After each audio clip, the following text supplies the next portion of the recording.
Issues. This is Dave Arnold, your host of Cooking Issues, coming to you live from the heart of Manhattan, the Rockefeller Center, Newsstand Studios, joined as usual with John here in the booth behind me. How you doing, John? Doing great, thanks. Yeah? Nice. Got Joe rocking the panels. Joe Hazen, what's up? Hey, how are you guys? Happy holidays. And happy holidays to you as well. Live in Vancouver Island, not Vancouver, we got Quinn. How you doing, Quinn? Hey, I'm doing good. Good. And together again in Los Angeles, we have Jackie Molecules and Nastasia the Hammer Lopez. What's up, guys? Hi.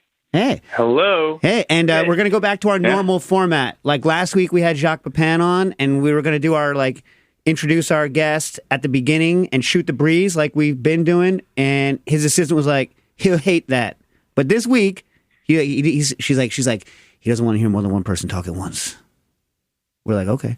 But this week's not like that, so our special guest today is Tonya Hopkins. How you doing? The food griot.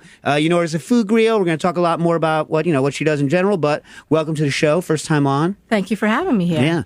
All right, so now this is the part of the show where we just shoot the breeze about what happened last week or whatever. In the world, in life. In life, in food. Mm-hmm. So who's got something good? John, you got something food-wise?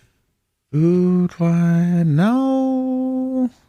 No. I heard that. So this is going to be John's first year as the chef running a restaurant. All right. Yeah. Oh, right. Yeah. Congratulations are in order. Temperance Wine Bar, and everyone should go. Even though I have not gone since he took it over because, well known, I'm a bad person. Nastasia's gone Multiple times, and you enjoyed it, right, Stas? Yeah, I thought it was great. Yeah. I wish you would go, Dave.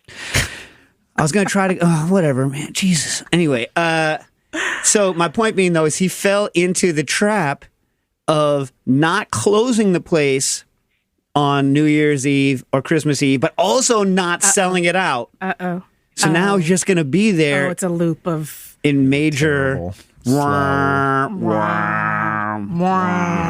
Yeah. It's not my decision to make, unfortunately. It's the owners, so have to abide. Yeah. Live and learn. Well, I hope that on New Year's Eve, at least, John, that you do not come by your name honestly in the back of house. And after you make however many canaps you got to make for the revelers, that you just start pounding champagne. You know what I'm saying? Because yeah. Right. At least there's that. Yeah, access to cases of champagne. Yes, Yeah. especially at a wine bar. Yeah, exactly. We're good, yes. I would hope so. What about over there in LA? Any interesting food products, food things, non-food, anything going on in Los Angeles that I should be aware of? We had an absolutely terrible meal at some bar. I had the worst burger maybe you've ever had. Oh, talk to me about how bad your burger all was. That happened with us. Okay. He's excited. Describe the burger. Describe it, please. Okay, I ordered medium rare. Right? Okay. And How thick is the burger? How thick is the burger? That makes a difference. Maybe an inch. So thick. An inch, maybe. Thick burger. Okay. No. Well, no. 'Cause if it's maybe too less thin, than an inch, then. You're not going to get medium rare. So it was gray. okay. It was gray. Right. It tasted like defrosted freezer ice. It was it tasted like water. Nice. Yeah, it was Nice. really, really bad. And I have a pretty low bar for a bar burger, and I'm not expecting the world out of it. No? It takes a lot for me to be like, this bar burger is terrible. Now, did you did it have cheese on it? It did. It was cheddar, lettuce, tomato, onion. Yeah. And still no flavor, huh? It was just a very sad-looking burger. I think Stas took a picture of it, right? Oh, yeah. Yeah, I'll put it in the Discord. Yeah, put it in the Discord. Put that really put that stuff out there. I want to see Jack's sad burger. There is something incredibly sad. I remember when I used to occasionally be a judge at the finals at the French Culinary Institute back when that existed. Yeah, and it was always interesting when students somehow simultaneously over and undercooked it. You know what I'm saying? Come on. In other words, thing? Well, yeah, you cook the hell out of the inside. You hammer the hell out of the inside, but the outside still doesn't have any sort of crust on it, and yet it's not moist. It's not like you steamed it. It's dry on the outside. It's just there's no crust. Okay. Yeah, yeah, and the inside is I have a new burger theory recently. You know how everyone's like all about crust now, all about smash, all about crust, all about thin, and they double up on patty. That's like whatever. Every 5 years, whatever it changes, whatever. It doesn't matter. Yeah. I do believe though that you need to use a more flavorful meat if you're going to use a thick patty, because you do get a lot of that inside burger. I like a nice flavorful meat. You know who makes a good meat? Who? Our friends Edwards Age Meat. They do make their hamburger meat. Now that I had their hamburger meat, I don't know that I co-sign his name for it. Beef crack. It's a little bit. It's a little bit. Not appetizing. Well, in my opinion. I'm not like like as someone who was a kid in the 80s, like I never understood crack becoming something that you want. That was like a positive. Except for the addicts. Right, but that's the whole point. In other words, like I was never for crack as a positive attribute. My brain was on the whole other definition of crack. I didn't even know that's what. Okay. I always assumed that's what it was. The I think entendres. so. I think it's the addictive nature to it. No. The body part known as. Oh, the butt crack. Yeah, beef crack. But like the that play didn't even on enter words. my. Didn't even enter That's my where my mind. brain went too. That's where my brain went also. Thank you. Oh. And then, like, even Yeah. worse, was there any sauce on this sad little burger? Because, like, any special sauce? Oh. No. Was there sauce, Jack? An unsalted sauce. That's the thing.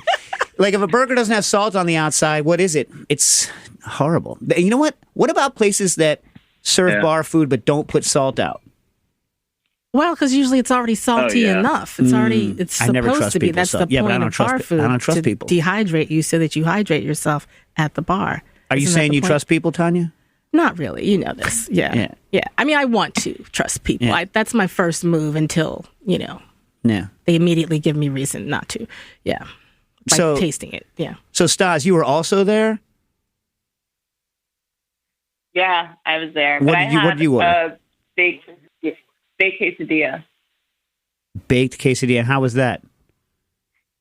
It was not so good. It was just a bad restaurant. What? Oh yeah, and then we got $10 pretzel bites that were like these little soft pretzel squares that looked like they were microwaved, and Because they were. it was just bad. Wow. But the confusing part is it was like a nice room in a nice part of LA. You wouldn't think it would be this bad. It was very confusing. Wow. Oh, LA usually has really good food. It's to me, it's underrated. Yeah, so, but the company was good, right? You're like, Yeah. we had a good time together. right. It's all that matters. Yeah. Yes. Yeah. All right. I mean, look, I have to say this, like at this point in my life, like I love like good food, but like if the food is solid and the company is good and the atmosphere is okay and the servers aren't like actively making me angry, like by being mean to me or like actively not bringing me like the one thing that's going to make the food taste good when it tastes like garbage now. Like if that's not happening, it's all fine. But like, when it sounds as bad as what you had, it's kind of like, that's a whole nother level. But was it bad enough to be funny? Yeah, it was. It All was. It was. It was. The presentation was really funny too. It was just a sad burger on a plate with nothing else on it. That's kind of a It win was then. fun. That's kind of a win. I've been to places. Yeah, I would agree. Yeah. I've been to places that were so bad that it was hilarious until the bill came. And then I'm like, oh. Oh yeah, that kind of happened to us too. Yeah, that's true. All right. What about you, Quinn? You got any good food stuff going? What about did you taste your fancy out? So Quinn, I don't know if you were going to mention this, Quinn. Yeah. I don't know if I'm blowing your world up here, but apparently, I did not know this. Quinn, where is the fancy olive oil that you have from? So off of Vancouver Island, there's an even smaller island called Salt Spring Island, and apparently they have an olive grove there. So And there's a company that makes very expensive olive oil. But like, how many bottles they make a year? Like 3? One, the Only one like a Quinn few has. hundred. Yeah. And you have one now. A few hundred. Now, last time I spoke to you about it, you hadn't tasted it. I put a call in to Captain Oily, Nick Coleman. He's like, I've heard about it. I want to taste it. I want some of this oil. Yeah. He doesn't talk like that, but yeah. But yes. But like for the purposes of the for- story, for the show, we need him to talk like this. Yeah, exactly. So what does it taste like, Quinn? How is it? I haven't tried it yet. What the hell, man? That's Come all- on, What Quinn. are you Well, keeping it around the house? It's a perishable item, my friend. mean, I know. Drizzle. Start drizzling on anything. Yeah. Your toothbrush. I mean, I'm You know, it's not gold bricks. You don't keep it. You eat it. by next week. It'll be Meant to be savored. tasted next week. All right. So next week we have No Tangent Tuesday, and Quinn will tell us about his greasy tastes. And John, you want to talk about joining the Patreon? Who's coming up? Yeah, well, in mentioning that, any Christmas-related questions need to be got in by next Tuesday, and the way to make sure that Dave answers those on a No Tangent Tuesday is to become a member at patreon.com/cookingissues. You get a bunch of great benefits with that, like joining the Discord, interact with a lot of our members. You get discounts at Kitchen Arts and Letters, discounts from some of the people that we have on the show. Different membership levels, so give it a join and get your questions in. Yep, and if you're listening live, call in too, 917-410-1507. That's 917-410-1507. All right, so I have a little food. Stuff this week. I am now, so like, are you, like, Tonya, are you a mixer person? Do you like mixers? Like not like parties, like physical machines, mixers. Oh. Like stand mixers. You know, I'm not that fancy. I'm a great cook, but I'm like old school. Yeah. But, I can appreciate it if it's required. Why? Well, I got a new mixer. That's okay. why. Okay. And you want to talk about it? I'll talk a little bit. So I grew up KitchenAid, right? So my mom had I think maybe she was like giving it when I don't remember her without it, right? So it had to be like somewhere. It was before we moved to New Jersey, so it was before 1973 or 4, right? That weird yellow 70s yellow. Oh, like that mustardy yellow. Yeah. Like light mustard. Yeah. And the tilt head one. You know what I mean? Not like the one where you crank the bowl up and down. The one that's like smaller that everyone used to have in the bowl, like clicks and snaps in. Yeah. They made those were well made. Yeah, I mean, she used that thing up until like 2010 or something like this, and it still worked fine. It's just whatever, they made money, so that she got a new one eventually. I don't know. Isn't it called TV Yellow? It's called TV Yellow? I believe it's called TV Yellow. Because yellow was one of the only colors that actually popped on black and white television. Oh. I know that the Lone Ranger shirt was light blue, not white, because light blue looks whiter than white does on black and white TV. Or maybe it's like the way that the camera's registered. I don't know. Anyways, back TV, to your man. TV Yellow KitchenAid. Yeah, for all of you that care. Really, really bad color gamut on old school TVs. I remember how crappy TV was. I mean, like, not only the quality of the picture, but like what was on. You know what I mean? But I watched the hell out of it. But there's a lot of channels today making money playing all that old nostalgic stuff. So how crappy was it, Dave? I mean, it's when TV was TV, man. Did I need to see every Gilligan's Island 25 times? The need is a debate. Yeah, but we did. Yeah, like the shows that were like what TV market did you watch when you were a kid? Philadelphia, major metro, South Jersey. Okay, gotta say it like that. But you didn't get 11. Did you get Channel 9 WR? I remember eventually getting those when they were like the later ones. Yeah. Because there was like UHF and VHF. Right. Yeah, I kind of Yeah, I was always like my memory in the New York market. So kids watched Channel 5, which became Fox later, and Channel 11, which was WPIX. And so it was all the shows that were on those two things. So like Scooby-Doo, What's Happening. Gilligan's Island. Flintstones, maybe. Yeah, that came on at like 5 though. Okay. What time are you talking about right now?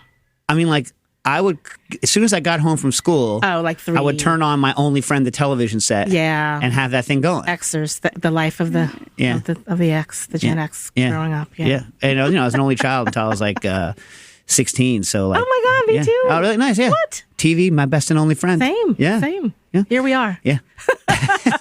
Fat lot of good that did us. Anyway, so I grew up KitchenAid. Right. I'm like back to KitchenAid. Yeah. This is how we work here. So I grew up KitchenAid, and the new ones, like, they're really powerful and they're really big, but they really, really piss me off. Like, they throw flour everywhere. Like last year, so Booker, my older son Booker, he like started liking to make cakes. He would make all of these freaking cakes out of the Milk Bar cookbook, like all these Tozy cakes. He would make these things, but then whenever he make icing, because he does not care. He's autistic. He does not care. So he'll just put all the powdered sugar into the KitchenAid and go boom. And It's then probably like fun for him. I would think it sounds fun. I mean, How much fun was it cleaning it up, Dave? first of all, my kitchen is like just equipment everywhere, stuff everywhere, and Shocking. like all kinds of nooks and crannies and stuff, and like open storage, right? Because which my wife hates. She's an architect. I'm like, I'm not gonna open a door to get a bowl. I'm not gonna do it. Got a bowl I'm using all the time. And also, all my bowls same size, right? So I'm like, I have a stack of bowls all the same size, and then another stack of bowls all a different size. Another yeah, size, because right. I'm not about lifting one bowl to get the other bowl. No, that's not. I hear you, man. Yeah. So, anyways, so he puts the powdered sugar in, goes boom, and like squish. It like a volcano, like a powdered sugar volcano, or like a World War I like war movie, Geyser. like a mine, like boom, Yeah. just like powdered sugar everywhere. And I was like, I hate this. And I was like, I like legitimately hate this. And also the new KitchenAids. And for those of you that like have KitchenAids at home, KitchenAid's a fine piece of equipment. The new KitchenAids, right?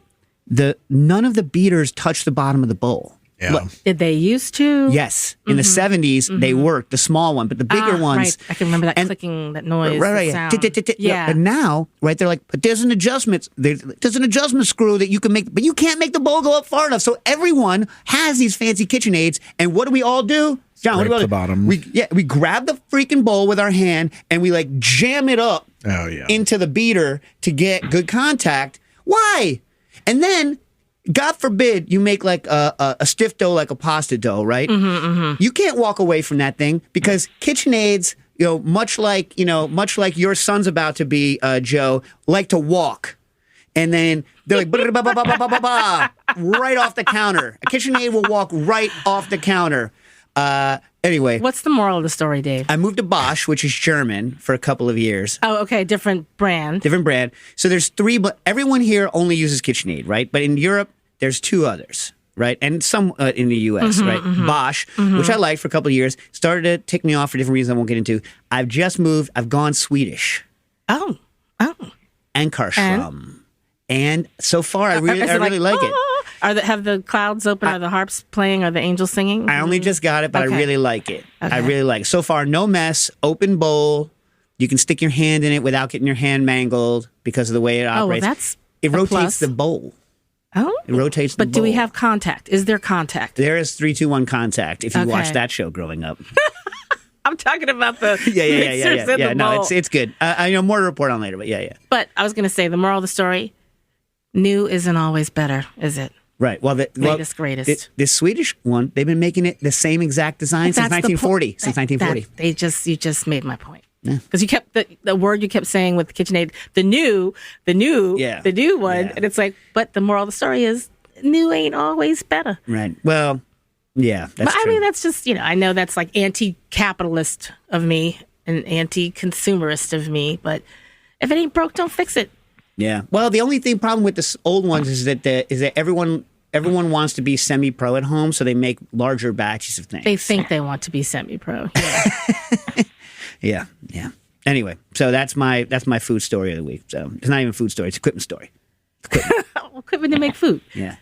Also, I got punked into buying a West Bend potato chip factory by one of our listeners. I want one of those. I think. See, I just got punked. It just sounds All right. great. So it was made in the 90s, like 1993, right? And the engineers must have been just like high, right? Because it's a machine. Who needs it? It's a machine like roughly the size of a toaster, yeah? And you put like 2 cups of oil into it, and then get this, that has a chute on the top, and you stick just a potato. One potato. Into the chute. One potato, not it- 2 potatoes. I mean, if you wait. And then you sit there and it slices the potato, drops the potato in the oil, moves the thing around, then lifts it and like dumps it out of a chute. But get this, 4 chips at a time. Okay. But hold on, but it keeps doing it. Okay, I was going to say, but if the intervals, if it's like, and then you end up with however many chips one potato makes. Yeah, and then you stick another one on top. But I was like, this is the nuttiest thing ever. So I got one. Is it faster than running to the corner store to get a bag of chips? Oh, hell no. No. Well, but I mean, the principle of it is interesting because, honestly, like the problem people have with potato chips is they put too many in, and then the temperature drops, which actually theoretically shouldn't be a problem, but you need your temperature regulation just right so that you get all the moisture out before they burn. Anyway, so we'll see whether it's any good. The problem with it is, Tonya, that it has no mechanism for salting it. well then, Right. So the thing is, what am I? they need to be salted hot. Wait, what am I supposed to? Yeah, supposed to salt every 4 chips. Salt every 4 chips. You're supposed to be on the ready with a little ramekin of, chef salt and do the chef salt thing. That's what you're supposed to do. It's also, I saw some videos. They're loud. They're like 4 chips. If I ever have a party again. If I ever do a party again, we'll just have it out there running. You know what I mean? Hire a chip steward or chip facilitator. But it's like 30 or 40 levels below. You ever watch the old Belshaw donut robots, like the Mark IV donut robot? Can't say that I have. You ever go to you go to a pick your own joint and they have like those apple cider donuts. They have the little machine going cha-boom, cha-boom, cha-boom, cha-boom, cha-boom. If you say so. Anyway, so they make all different lengths, right? But the one that I've always wanted. They make one, I think, that runs off of a 110 outlet. It's about yay big, so like a yard and a half long, about meter and a half for you Euro folk, and or everywhere else but here. Yeah. And it's like a long oil trough with a donut doser, like a plunger thing, and it just sits there and goes boom, boom, boom, boom, boom, boom, and puts those little apple cider donut-y things. Donut holes or like actual donuts? No, they make ones that'll do full size, but usually these ones do the minis, with a hole in the donut, remember the donut? Yes. Yeah, like that size. And and then they float along the oil on this little conveyor, and then the conveyor has a little trough that flips, and it flips the donut in the oil and then keeps conveying it and then lifts it up on a conveyor and then drops it into where they're dry. And then you just keep eating the donuts. But where's the glaze? Where's the powdered sugar? Where's that step? That, again, you just need to do that. So what some people would do, they build a rotary carousel that comes off of it. It's more money, right? That comes off of it, and then they have powdering or glazing units off the edge of that. But Jason Rhodes, the artist, back in the 90s, he put one into an art exhibit once. Oh, and at the Whitney Biennial, and I went to the Whitney Biennial, because I used to be in art, right? That was my thing. You remember Rhodes? John was a former art professor. Who knew? Yeah. There's Jason literally Rhodes? no end to your collective talents here in this room. I show up at the Whitney Biennial, and he has all these donuts with this donut machine, and I was like, listen, if you're doing this and your art is about this, I'm gonna eat this donut, and I ate one. Yeah, it was stale. Stale. It was art. Well, but the whole point, as someone who's in the art business at the time, I was like, the statement he's making, the idea that it's precious and that I can't eat this donut is absurd. It's on its face absurd. Is that absurd. why you opened the Museum of Food and Drink after that? You're like, This is done. I want edible food that's good in a museum, whether it's art or not, especially if it's art. Yeah. All right. So that brings us to actual topics that we're supposed to be discussing today. So I was trying to remember where I first met you. Did I meet you at the French Culinary, or was it one of the? I think I met you before we ever were doing MoFad events at the French Culinary, because you used to do stuff at the French Culinary, didn't you? I did. Oh my goodness. Were you at one of those ridiculous crack of dawn morning meetings we used to have to plan the fundraisers and the events to raise money for scholarships for students? I don't remember. I used to do whatever they told me to do. Goodness gracious. Yeah, my friend and colleague Heather Johnston, who owns Good Wine, a food lover's wine shop, Park Slope, Brooklyn, 327 5th Avenue, between 3rd and 4th Streets. Yes. She's an alum, and I don't know, we rope each other into things all the time. I rope her into MoFad needs wine for the thing. Which we do. We always do. She roped me in for this, the French Culinary needs people to help with the thing. But I'm not a morning person, and we had to go to these meetings at I'm not exaggerating, somewhere between 6 and 8 a.m. At the French Culinary Institute, and I was, getting my espresso injected, but we would sit around the table, and everybody's face is a blur right now. Why? Because not a morning person. So you might have been sitting across from me at one of those meetings. Yeah, possible. We might have met there. My memory is of meeting you on Bayard Street when you guys had the physical location in Williamsburg. Yeah. Yeah. Well, kind of Williamsburg. It wasn't really Williamsburg. I mean, was it Williamsburg? Was it Greenpoint? Was it in between? Williamsburg adjacent. Yeah, Williams Point. Greensburg. Okay. Yeah. Right. Who knew? It was kind of like nobody's neighborhood. It was right on the edge. Nobody's. Nobody. No man's land. Yeah. Unless you were a skateboarder, in which case it was the place. Skateboard Central. There's a huge skate park right across from us. That should be the name of the place, Skateboard Central. Yeah. If we had started the Museum of Skateboarding, oh my God. That would have been like, the place. Right, John? Yeah, that's true. Yeah. True. Yeah. We're there all the time. Yeah. All right. So your social media moniker is, and then of course we were working a lot together on the African/American thing, which we'll get to. Fast forward. Yeah, fast forward. Yeah. So but your social media moniker is the food griot. Why don't you describe what the heck that means? Okay. All right. Thank you. Because people read that the food griot, Griot, and they're like griot, G riot. G riot. And I'm like, the T is silent, first of all. It's griot is a West African patois Creole French informed word that means storyteller, raconteur, historian, poet, musician, many things. The thing that appealed to me about the name is storyteller, keeper of information, transfer of that wisdom, making sure that things get carried from one generation to the next. And, just the things I would observe in African American culture, American food culture, Black food culture. I was like, stuff is getting lost and we have to do something about it.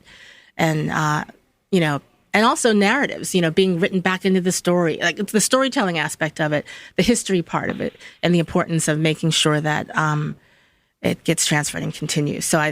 And because most African Americans,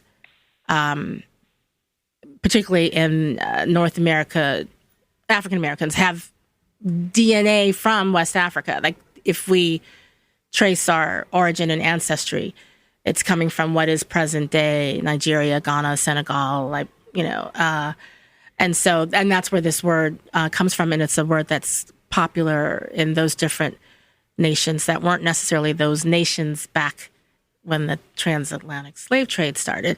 Anyway, that's my long answer du jour. I never answer that question the same. Well, good. That means people have to listen to multiple interviews to get all of the different aspects of it. The challenge, though, is I wanted to be like the food and drink griot, but that's a lot of characters for a handle, right? Yeah. Because I'm half liquid. I'm as much liquid as I am solids. Yeah, a lot of the stuff that you. Like a lot of the consulting work you do, right, is cocktail based, rum based, cocktail based, liquid based, all the boozes. Insert your hooch. Yeah, I did like a whole. That's another one. Someone get that right now. Go on Instagram. Get in search of hooch. Right. Hooch searcher sounds a little dirty. What it could work though. Yeah. It could work because of that reason. Yeah. So I'm the great granddaughter of a speakeasy owner. I read that on your bio. Crazy. Yeah. Like, did you ever get to meet her? Yeah. She was born she like in 1900. She was an amazing cook, and she was the oldest of like 13 children, and the last one born in the county, the Maryland county where the tobacco plantations were our ancestors for centuries. Like since the early 1700s. Michael Twitty, another mutual friend of ours, helped me to trace to, we're back to like, I don't know, somewhere around 1730s, this one particular area. So my great-grandmother was the last person born there before the Great Migration from that upper South into New Jersey and Philadelphia. But is your food culture growing up still that kind of mid-Atlantic Maryland? Absolutely. So talk to me about Maryland beaten biscuits. What do you want to know? I don't know. Like Who beat the biscuits? Can we make some? Can they taste good? The last manufacturer stopped making them like 10 years ago, I think, or something like this. Like the last like cottage industry group of people. I've tried to make beaten biscuits, but they probably suck, and I don't have a target because I didn't grow up eating them. So I don't know whether the ones I'm making are any good or not. Ah, there you go. There you go. Do you like them? I mean, here's the thing. As opposed to a deep Southern beaten biscuit. Full disclosure. I can't even eat that many biscuits. Turns out I have a modern wheat issue. Yeah, not celiac, but yeah. So I'm not a biscuit connoisseur. My friend Carla, who I'm going to see after this, you might know Chef Carla Hall. Yeah. She is a biscuit expert connoisseur, and she makes amazing biscuits. She's even made me some amazing gluten-free biscuits that taste delicious. So. Sorry, Dave. I can see the disappointment in your eyes that I'm not going to be able to. I just want someone to help me out with this. Indulge you in the beaten biscuit bit. I 3D printed a biscuit docker to try to get the right shape on the freaking because you got to beat them, form them, dock them, cook them. That sounds like eat them. A pop song. Beat them. Yeah. Beat them, form them, dock them. What was the other verb? I don't know. Print them. You got to print them. Yeah. So what else from Maryland? What else? Like, give me some more Mid-Atlantic. 'Cause I don't really. My family, like my dad's whole side of the family is Baltimore, but Baltimore. Right. Like he went to Poly, and whatever Glen Burnie. They ended up moving out to Glen Burnie. Whatever. But the point being. When I was a kid, my grandparents lived in Columbia. So, like, that area, right? But I don't really know much about the food culture there other than, like, crabs and stuff. It's the birthplace of American cuisine, sir. I mean, arguably that whole Chesapeake Bay area. So that's the Maryland side. The other part of my family is the Virginia side. So between Virginia and Maryland and all that history there, it's always interesting to me that it's never quite, I serve it up as such, but it's never quite been served up as the important region that it is. And when I first got into culinary history, I was going into the Deep South, down into Mississippi, to the Southern Foodways conferences and, trying to rediscover myself and my people and my culture and my food. And I was like, wait a minute. This is not the origin point. This is later along the timeline in terms of the real, to me, the essence and significance, the profound impact that Southern cuisine has had on the development of fine dining in America, particularly coming out of the Chesapeake Bay, Virginia, Maryland, Virginia. Virginia, we're talking the star person being, coming out of Monticello, Chef James Hemings. Right, and you were one of the co-founders of the James Hemings Foundation. The James Hemings Society. It was originally the foundation, now Society, who influences Edna Lewis, Chef Edna Lewis, a century and a half later, born in a neighboring county. Right? Really? I did not know that. Yes. So her people are descendants of like the Madison plantation area, whereas the Hemings are part of the Jefferson. And so that's fascinating, right? How someone born in 1765 influences someone born in, what year was Edna Lewis born? She comes to New York in the 30s. I think she was born in like 1916. So whatever that math is, 1916 but her style, this like Virginian French fusion style, is directly a result of the ripple effect of James's culinary education and training that he did of the Monticello chefs and the neighboring plantation chefs that also were impacted by that style that defines that region and then works its way north as restaurants become a thing. Right. Well, so I know like a big part of, when we talk about the scholarship, and I'm going to get to independent scholarship in a minute, because I remember one time we were out at drinks and talking about how like independent scholars get the shaft. Out there without a net, man. I'm sitting here listening, taking notes to you guys as Patreon tips. I'm like, I note to self.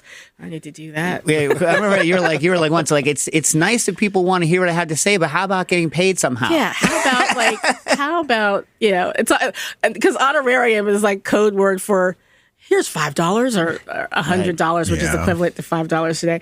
But yeah. Well, when John was an adjunct, he's saying it's not much better. Like even if you're like formally, within the supposedly like the embrace of academia, you're still hosed, right, Yeah, John? it was in the union and everything. It was $2,400 a class for a whole semester. What? Yeah. $2,400 for the semester? For the semester. But you- one of my classes, I had 100 students. But John, Imagine all that grading. John, you get the imprimatur of the Isn't Yeah. Isn't that its own it was a reward? privilege. It was a An privilege. honor. And a privilege. Yep. Too No, bad it's we don't criminal. live hydroponically or by, solar power. I'm like, Yeah, I'd right. like to eat some of the food that I talk about, please. So get this. So John's like, I'm being exploited here. I'm going to go work for the museum. What an idiot And then he's I like, was. and then he's like, oh, I'm going to go work for Booker and Dax. And he's like, oh. And then after that, he's like, you know what? I'm going to become a chef. That joke is on me, huh? John knows how to go for the big bucks. I never thought about it that way. Yeah. Awesome. Go me. Hey, man, we're in the same sandbox, so you are not alone. Yeah. Oh my God. Okay.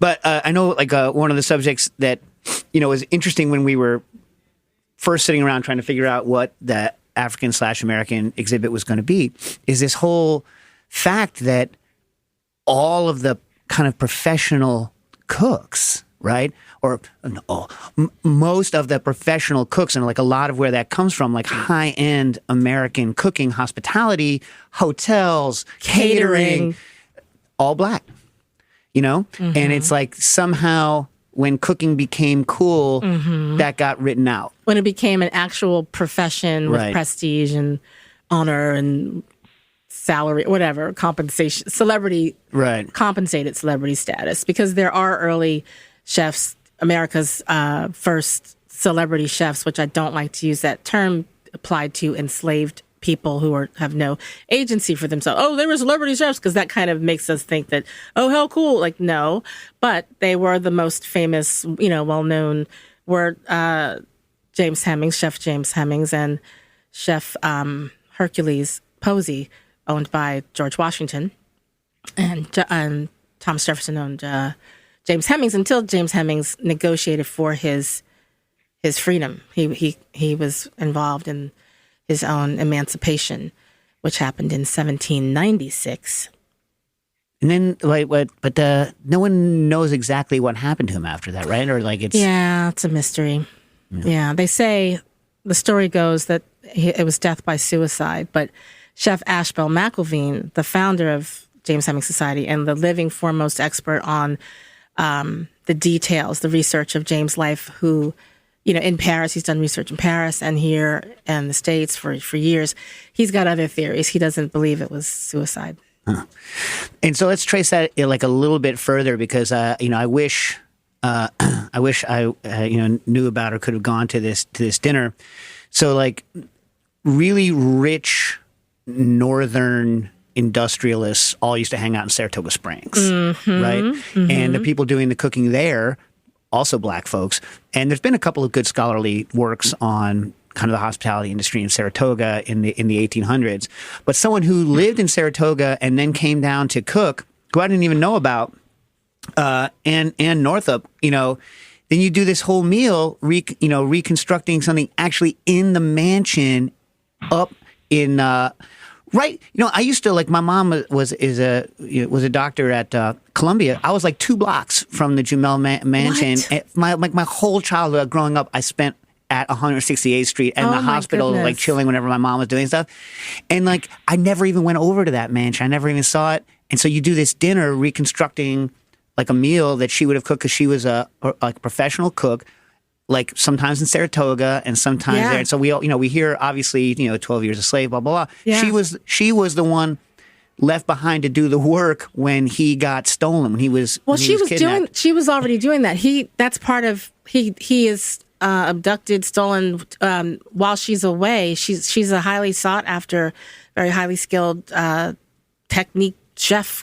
I don't know if they would have called this black woman a chef in the early 1800s, but she was in high demand for, high up people in government and business. And it was the season that she was, had to do these fancy estate dinners and things. And and he was a fiddler and a carpenter. He had they had multiple. They worked. They both worked. She had always worked. And he was kidnapped when 1840s, right? Somewhere around there. So in that region, in that area. Yeah, because his book comes out in 1852. Somewhere late 30s, early 40s. But part of why she ends up cooking in the Jumel mansion, the woman, what's her name? Madame somebody. Yeah, but which I didn't know this. Turns out she married Aaron Burr. Crazy. There's so many dots to connect, like the layers, right? When he was old, though. He was old. It's like later. It's not it's not early Aaron Burr. Well, I read like he had the fancy pedigree, even though he had shot Hamilton, but she had the money. And so they thought it was like... She had no pedigree, which is why she was like, called herself Madame somebody. Yeah. But she had the mansion. And Jumel was her first husband or one of her husbands. Yeah. But she was a regular in the Saratoga Springs and loved the food and so forth and wanted that level of cookery in her mansion for entertaining and dinner parties. And Anne Northup was desperate to try to play a role in trying to help her husband. So she being in New York City was advantageous to Anne for different abolitionists and advocate allies who were going to help to find Solomon Northup, and so she comes with this woman to live for a couple of years and cook in the mansion. So when I found this research out, and then I was like, oh, the mansion is still there and it's going strong. Yeah. And they have a functioning kitchen. And I was like, hey, I just discovered all this research that I'm doing and, any interest in recreating a meal? They were like, yes. I would have hoped that would have been a ongoing thing. I mean, people are still talking about this thing. But they only did it once. Do it again. I would love to do it again. Invite me. First of all, the tickets were cheap. They were tickets were too cheap. They were too cheap. It was a lot of work. Man. It was $10. I looked it up. It was $10 to go on the tour, which is fundamentally free, right? And then it was $65 if you wanted the multi-course, 5-course wine paired, soup to nuts and salad and cake.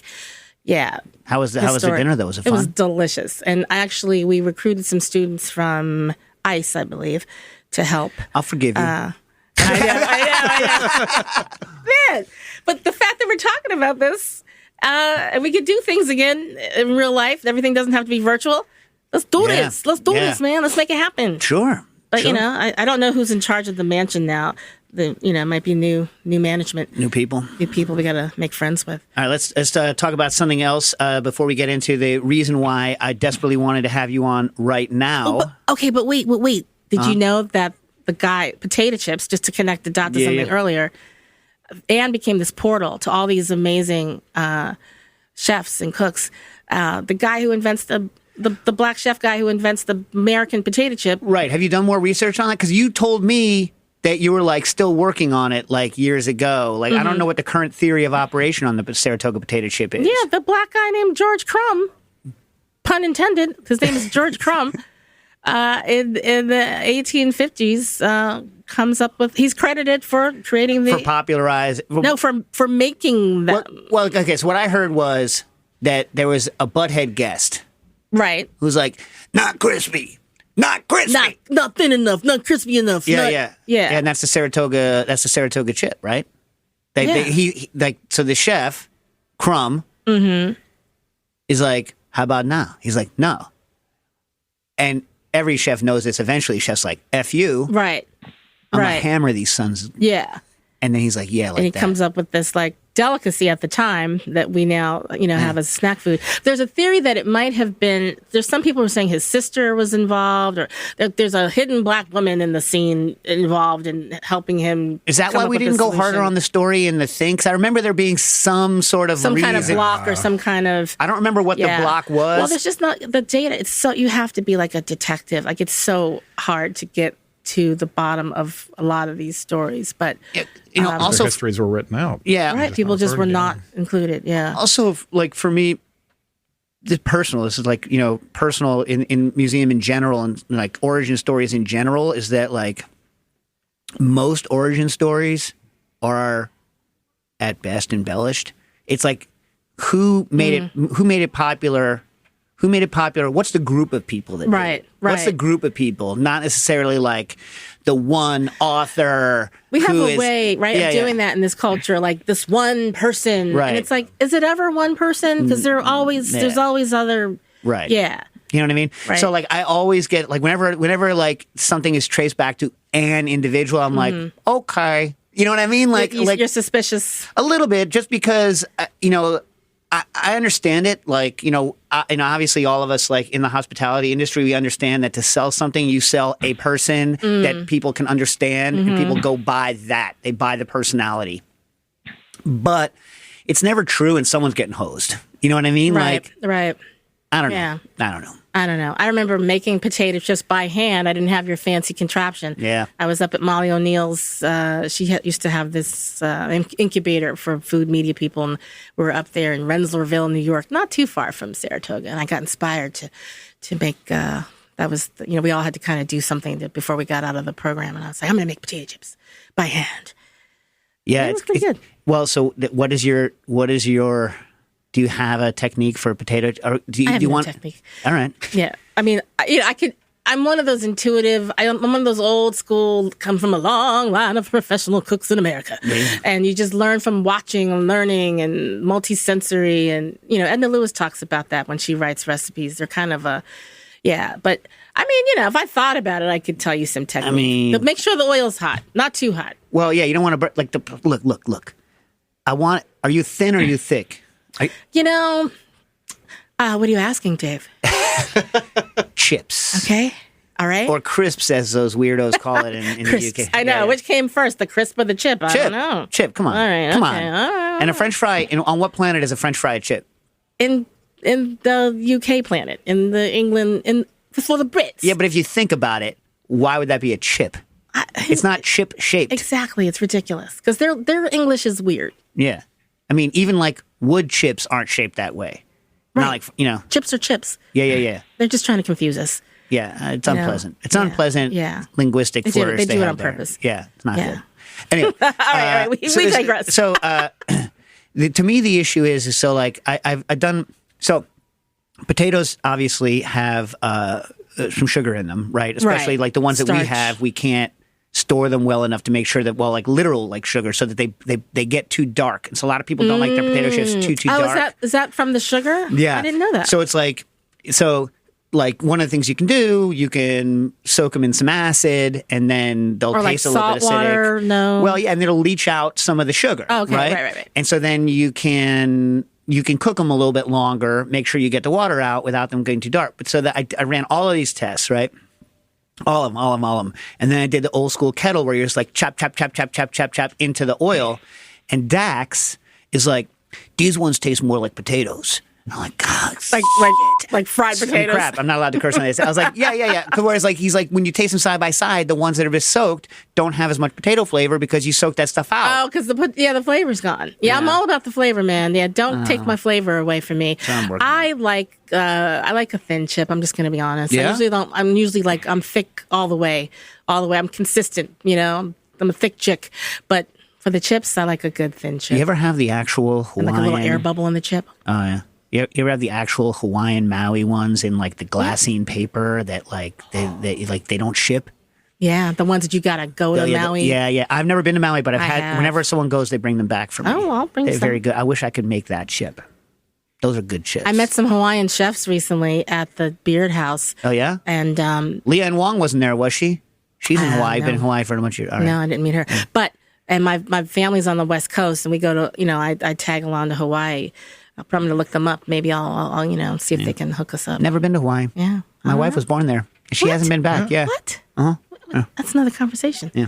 All right. So, a couple things before we have a couple questions from the listeners we got to do. But I want to talk about you have a show every Sunday. Every Sunday.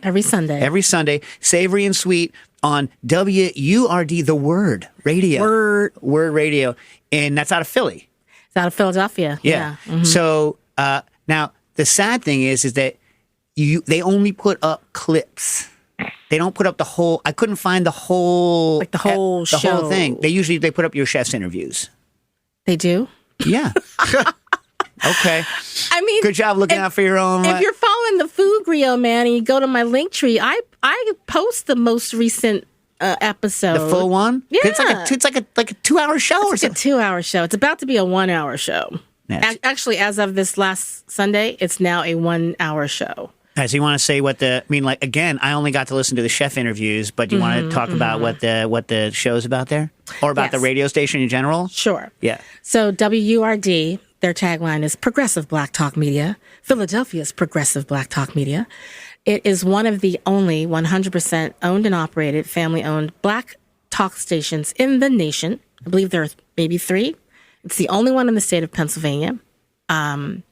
I live in New York, but I went to college there. It's a whole story. And they have yours truly hosting their the first food show. And it turns out, in the scheme of things, it is the first, it's 2022 and black people are still like, I'm the first and only da-da-da. The first, what is the first, Dave? What's my point? Weekly broadcast dedicated to food, history, and culture from a black perspective. But inclusively. I like to connect the dots to other cultures. And you should come on my show. Hey, Okay? sure. Yeah. But my tagline is food, history, and culture.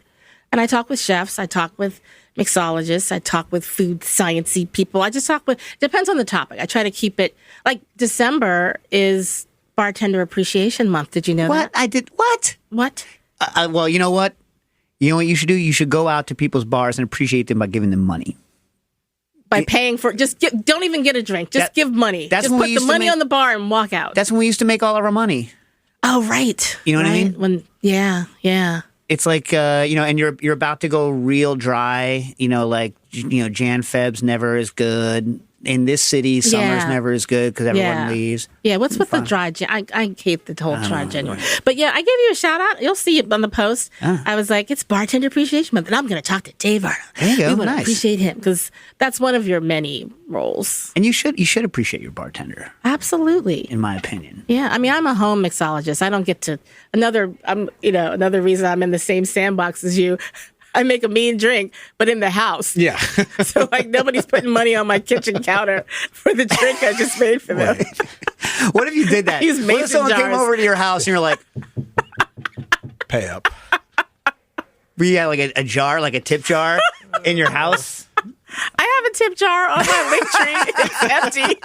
Hint, hint, everybody, anybody, everybody. All right, but here's the news I saw, and I feel I'm a little bit like, usually what I like to do before someone comes on is see and or read whatever they're doing, but I can't because it's not available yet. What? What are you talking about?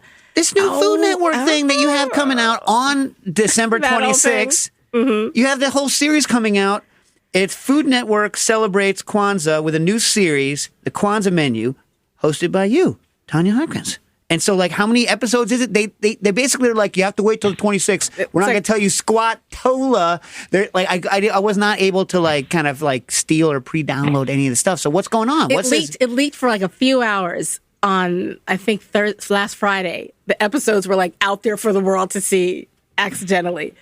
So you missed that window, Dave. Yeah. So talk to me about what's happening here. First of all, also like, I know squat about Kwanzaa. So talk to me about what the show is. Get in line, like, get in yeah, line. okay, so what's going on? So big picture, it's part of a series that Food Network started doing. I don't know how long ago.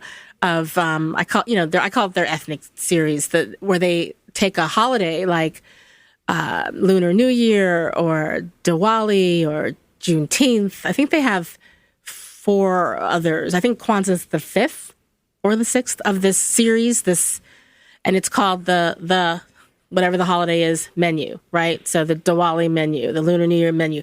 This one is the Kwanzaa menu. The last one was the Juneteenth menu.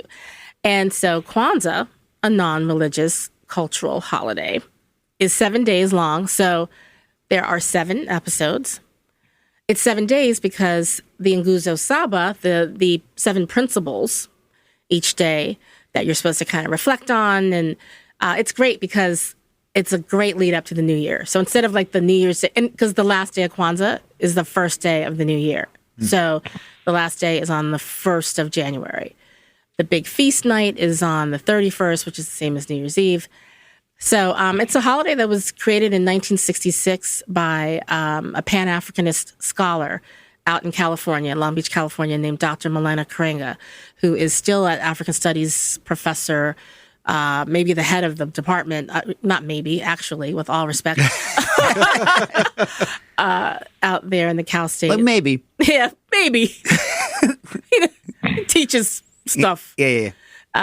Anyway, and so it developed this holiday in 1966, and it slowly over time, it's something that was created, out of African American culture for African American culture, but it's inspired by it's a creative.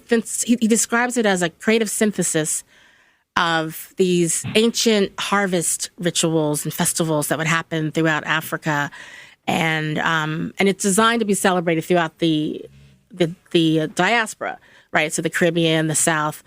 A lot of people are like, "Do you have to be black to celebrate Kwanzaa?" It's like, no. But was it designed, for a people that kind of historically, this system was intended to take everything from? And I don't say that bitterly. I'm just, it's just a matter of fact. The people were brought here to be to work and to be disconnected from language and history and all this stuff. Culturally erased. Right, exactly. So this is an infusion back in, to a culture that was erased or attempted to be erased, right? So, so each day, there's a different principle. It starts off with unity on the first day. The last day is Imani, which is faith. Kiswahili language, because we don't have, like, African Americans, we could be coming from so many different ethnic groups and religions and languages. You don't know. I mean, you can do a cheek swab today and get an idea, an estimate of, where your people are from, but it's such a mixture, because then we're also uniquely American, because once we get here, there's other things that happen, whether it's mixing with the Europeans or the Native Americans. I'm saying that nicely. I'm looking at your face like, Well, no.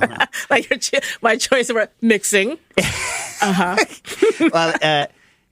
so, when you have something that is like 55, 56 years old, whatever it is, and I do the math on the fly, like, is there a built-in kind of food culture part of it now? So how do you build menus around it? Like, Right. what's going on? Funny you should ask. So when they asked me, I think it was back in 2004, somebody, Andy Smith, who writes all these books, he's an editor. He was doing a project for Oxford Encyclopedia of Food and Drink in America. And they were like, "Hey, Tonya, is any food associated with Kwanzaa?" I was like, "Of course there is."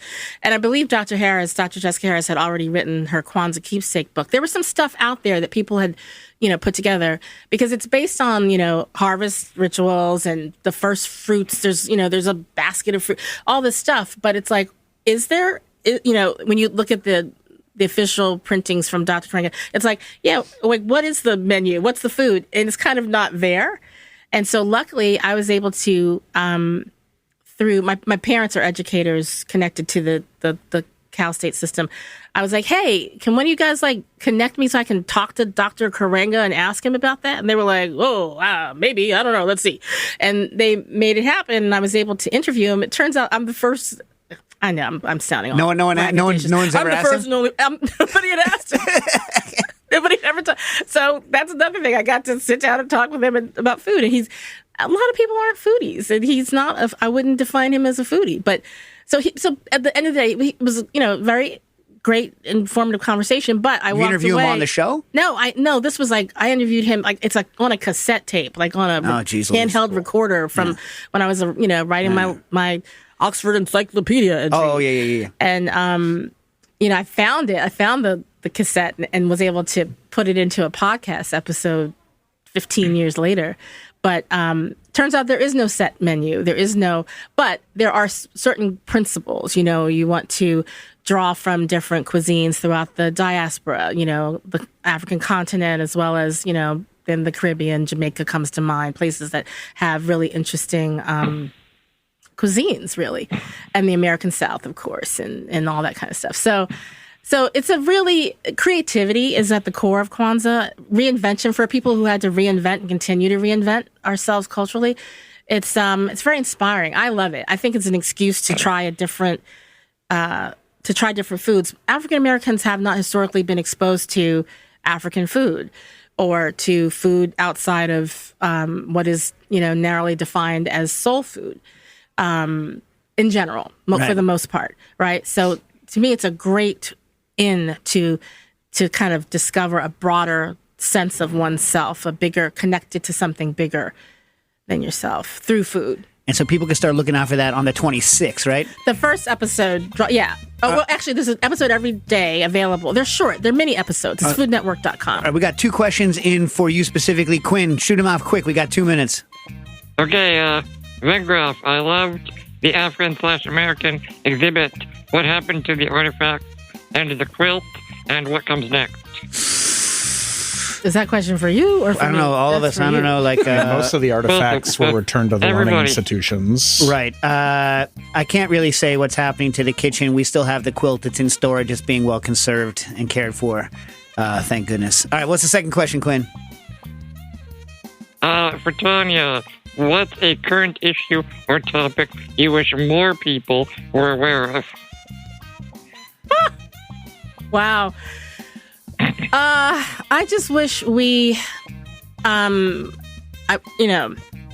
why I do the work I do as a culinary historian to, just kind of, I wish we all knew more of what everybody brings to the table.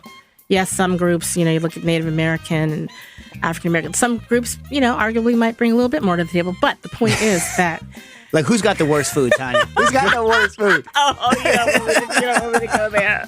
I worked in London for a bit, and English have good stuff. Anyway. Okay, because they know how to bring good stuff back to England. That's why they have good stuff. Old school English roast beef. Okay, whatever. Yeah.